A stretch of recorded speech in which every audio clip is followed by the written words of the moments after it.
After Hugo leaves, Lycaon goes silent, as if lost in his memories. Worry not. Mastery of my skills will come in time. But there's something more important I would like to teach you. Something about faith. Does a phantom thief even need faith? Of course. What else would we fight for?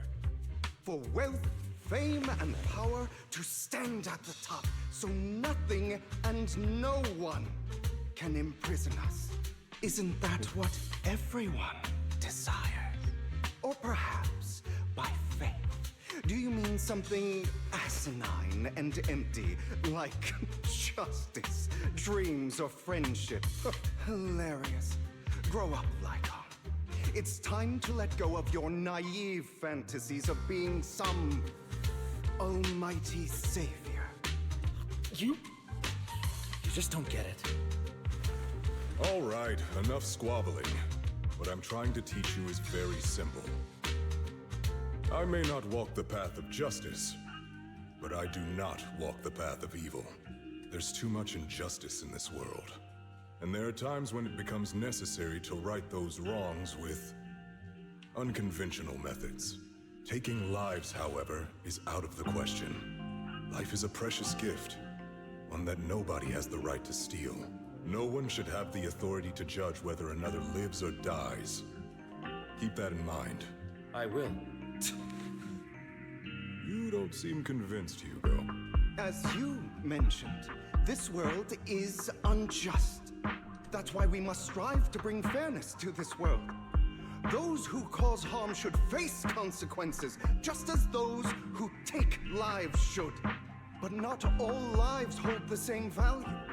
Sometimes, you may need to eliminate one if it means saving more. You're too proud. Your pride may lead you astray. I have my own path and beliefs, Jack. I'll determine for myself what's fair and unfair. Hey, watch your mouth.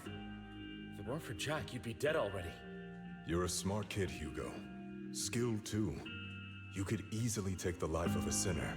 However, what if one day you found out you were wrong? What if that so-called sinner were innocent? Could you bring them back to life? I wouldn't make that mistake. Okay, Herr God person. Oh, I'm sorry. So, Hugo Vlad the God. I can make mistakes. Yeah, right, dude. There doesn't exist any being in existence that doesn't make a mistake. To err is human. Everyone is bound to make mistakes. What are you gonna say next? I am not human, so I'm an exception. Nah, bro, stop it. It's good you are open with your thoughts. I just don't want your troubled past to weigh you down, because your hatred doesn't define you. It only eats away at you.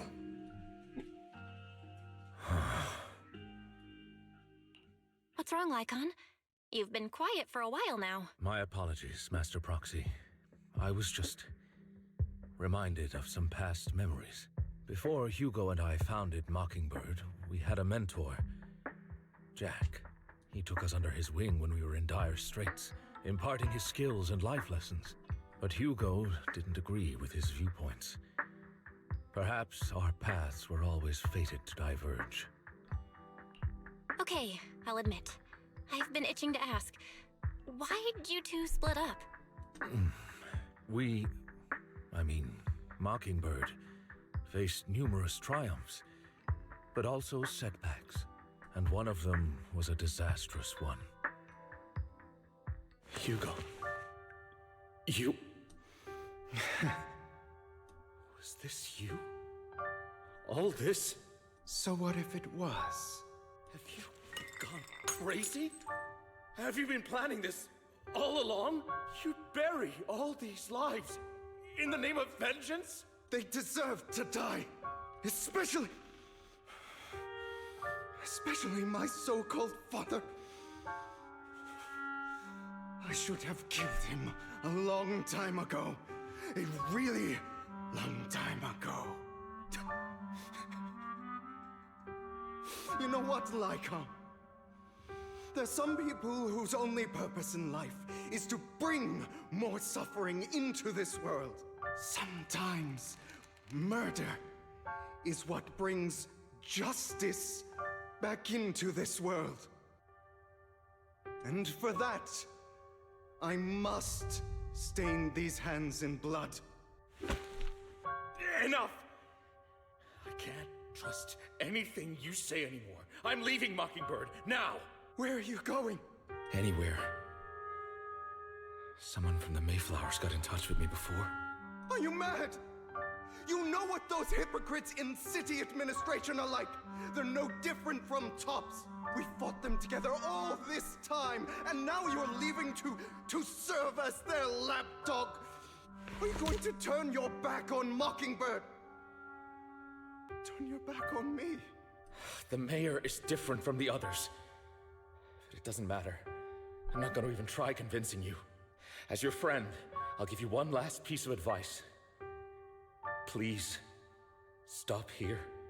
Otherwise, the day will come where your hatred and ambition will consume you. Drama! Drama! My apologies, Master Proxy, that you had to hear such an unpleasant tale. Hugo came from a powerful family, and his relationship with them was always strained, especially with his own father. So much so that Hugo wanted to personally put an end to him. After shouldering a mountain of injustice, Hugo ran away from home. That's when Jack and I met him. And that setback that Mockingbird suffered turned out to be intimately connected to his family. I had thought it was just a normal mission, when in fact he was plotting revenge. He took advantage of me and everyone else there. I do not mean to pass judgment on him and his decision, but I refuse to accept a partner who is willing to trample over other people's lives for their own desires. Perhaps his family left a mark on him that continues to influence him to this day. In any case, Hugo still has the sacrifice core. We should contact the mayor to plan our next moves. The call goes through immediately. A pleasure to speak with you again. Lycaon has already filled me in on Mockingbird stealing the sacrifice core. I'll deal with it. Anything else we can do to help? I mean, we didn't manage to complete our mission. No.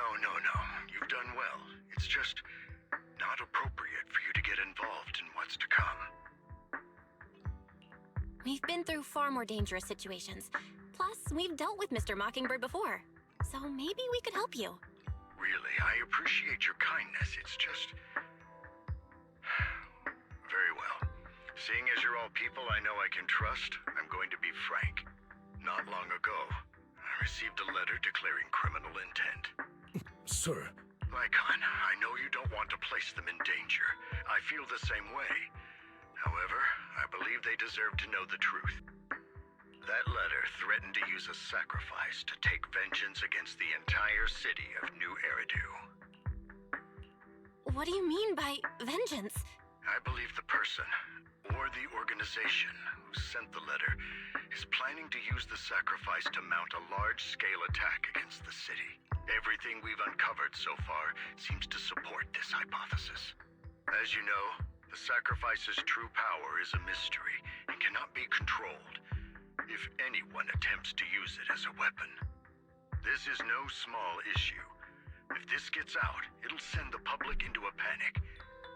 Please promise me you'll keep things confidential. Then let us help out. We can do our part too. But it's like I said before, it'll be too dangerous for you.